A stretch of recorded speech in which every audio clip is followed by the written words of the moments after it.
I think we should focus on the living, and most of the blame at this point that could be pointed anywhere for the sex trafficking operation that Jeffrey Epstein is accused of running. The blame for that now should shift to Ghislaine Maxwell. She has been accused of being the procurer and groomer of the underage girls for Jeffrey Epstein's operation. And while we're talking about it, what was that operation really? Now, aside from servicing the needs of rapists and perverts, it was also a compromise factory, a blackmail and extortion factory when you look at it. They made sure to go after very rich, powerful, connected people, and then, of course, they could get those people to do whatever they wanted if those people were caught in compromising situations with Epstein, Maxwell, or any of the girls, right? The whole Maxwell family, I think, is in on this game. Their whole raison d'etre is information. Robert Maxwell, aka Robert Jones, aka Robert du Maurier, aka Abraham Lashby, aka Jan Ludwig Hawk. He's been accused, credibly, of being involved with the KGB. We know he was British military intelligence, and it's possible that he was in MI6. He's also been accused of being Mossad by Seymour Hersh and many other people. People also are saying that Jeffrey Epstein could have been a Mossad agent as well. Robert Maxwell was involved in a lot of shady dealings with spy agencies. And his daughter, Ghislaine, was involved with Jeffrey Epstein, who appears to have been running a blackmail operation. What can we make of his two daughters, Christine and Isabel, when we find out that software that they have created is installed in almost all of the important companies and many government agencies, especially in the US? I'm not sure about what they've done overseas, but it's possible that the software is in there too.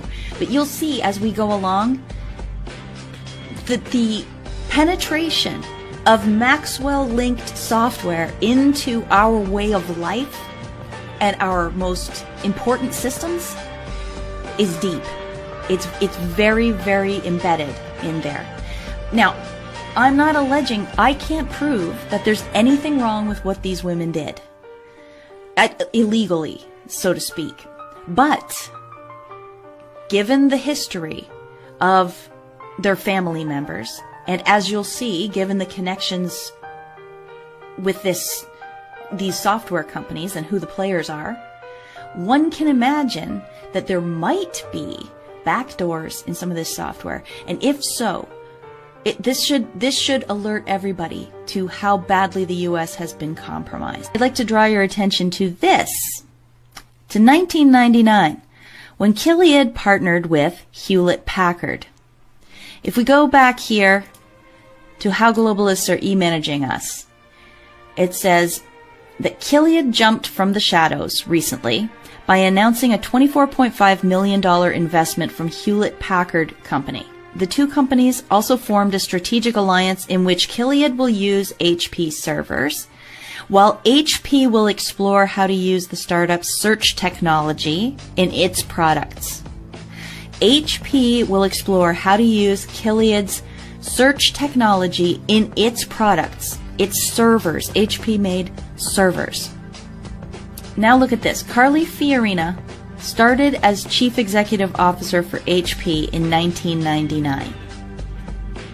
In a September 2015 interview with Michael Isikoff, Fiorina said that in the weeks following the September 11th terror attacks in 2001, she received a phone call from Michael Hayden, then the director of the National Security Agency, asking her assistance in providing HP computer servers to the NSA for expanded surveillance. Fiorina acknowledged she complied with Hayden's request, redirecting trucks of HP computer servers that were on their way to retail stores over to Washington's Beltway. And now this picture looks like this. Christine Maxwell's Gilead goes into the FBI. Christine Maxwell's Gilead plus Hewlett-Packard servers went to the NSA and possibly the CIA. She also, very likely through information on demand, works with the Library of Congress. You see how deep this goes. And one more thing about Christine before we move on to Isabel. Christine Maxwell prepares and presents first ISOC discussion paper to UNESCO. This is the Internet Society, and this was in the year 2000. It says it on here somewhere. Oh, here it is. InfoEthics 2000 conference. So she works with the UNESCO, which is in United Nations. If we look at what we've got so far with the Maxwell family, we've got Robert Maxwell, suspected Mossad, KGB, possibly MI6, with his daughter Ghislaine and her friend Jeffrey Epstein creating a sexual blackmail operation, influencing very powerful people and scientists in particular, and it also a source of dark pool funding. Jeffrey Epstein supposedly was a financial advisor to all these billionaires, but was he really? Maybe he was just a conduit for their money to go to finance some creepy Frankenstein science projects. Robert Maxwell's other daughter, Christine, creates information on demand, Magellan and Gilead. Gilead, between these three, they're in the Library of Congress, the National Security Agency, the FBI, the Treasury, that's by extension of the FBI contract, possibly the CIA, HP servers, and she works with the United Nations and is an advisor to UNESCO. Isabel Maxwell, of course, was partners with Christine in the Magellan search engine, which sold to Excite. But the big deal with Isabel is this company, ComTouch.